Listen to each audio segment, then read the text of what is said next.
they are not reading when they are trying to memorize the verses. The teacher is making kirtanam, and there the teacher is pronouncing the verse and the students are repeating.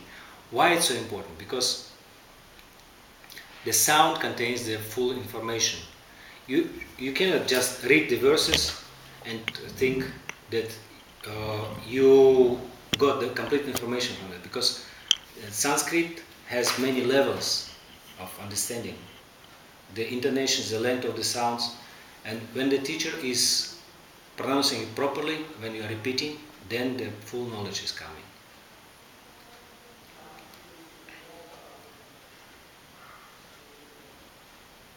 That's why, and every other action in the practice is based on the knowledge, how to do it, how to make it, what is okay to do, what is not okay. Therefore, I'm speaking that the strength comes from knowledge. If this answer is satisfactory for him.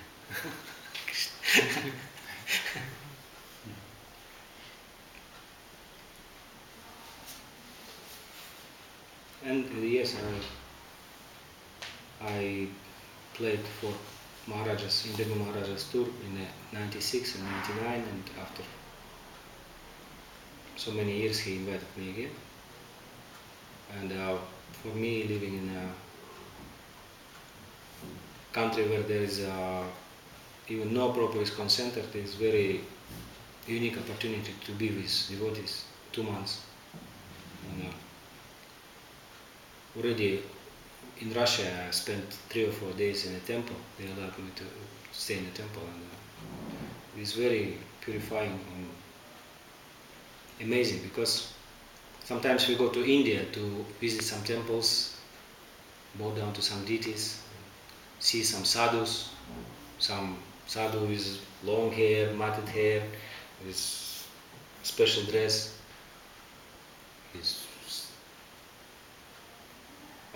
He will say something, Om Hari Om Shivaya, Narayan, Narayan. Oh, this is sadhu. This is sadhu, real sadhu. But it is very important to us to understand, especially after visiting these special places in pilgrimage to India,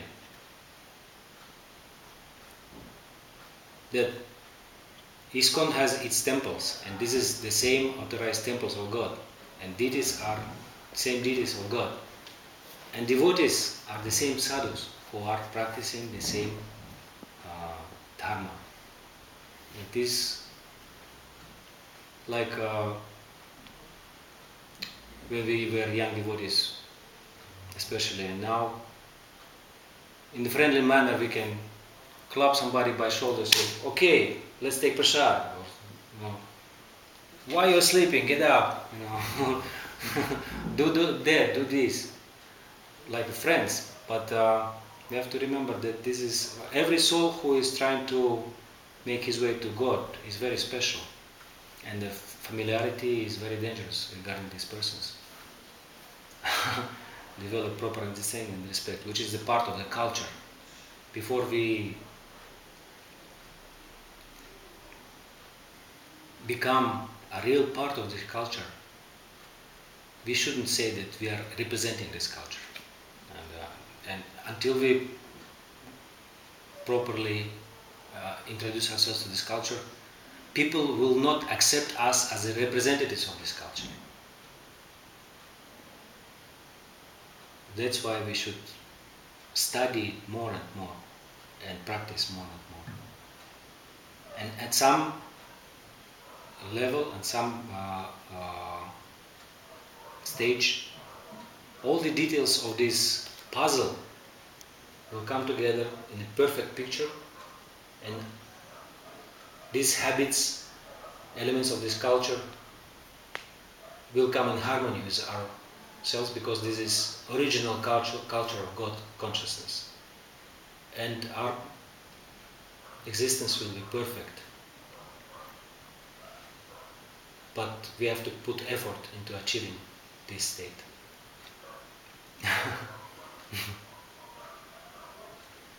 The food, the music, like there is a raga for every 15 minutes. Because every 15 minutes the Lord Krishna's mood or special thing he's doing at a particular time is changing. Now he is rising up, he's opening his eyes, there is special raga. Now he's watching the sunrise, there is a special raga. He's giving battle before laying down to sleep, there is a special raga. When the lights goes off, there is a special raga. For every 15 minutes there is a special. So subtle is the Vedic culture in the music expression, and the same can be applied to all the elements. The food, according to the time, season, time of the day,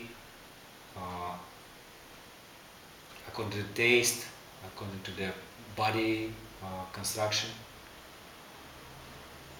Food, music, these are practical parts of the Vedic culture. If we still cannot develop the taste to the Vedic culture, we should understand why. Because we don't practice it as it is.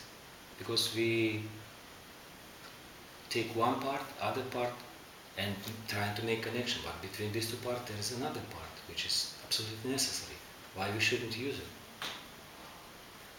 But the big privilege for bhaktas, bhakti yogis, is that, like it is said, the mother bhakti has two sons, Jnana and Vairagya. Means sons are coming from mother. Mother is not coming from sons. First you develop bhakti, and then naturally you acquire knowledge and renunciation. Not like other traditions inside of the Vedic tradition are saying that you have to renounce everything, you have to only acquire dry knowledge, and then naturally you'll be liberated. There is a liberation in their practice, but it is limited. Only love, bhakti, gives you the full freedom, full liberation. Hare Krishna. Shri Prabhupada ki jai. Grantaraj Srimad Bhagavatam ki jai. Hare Krishna.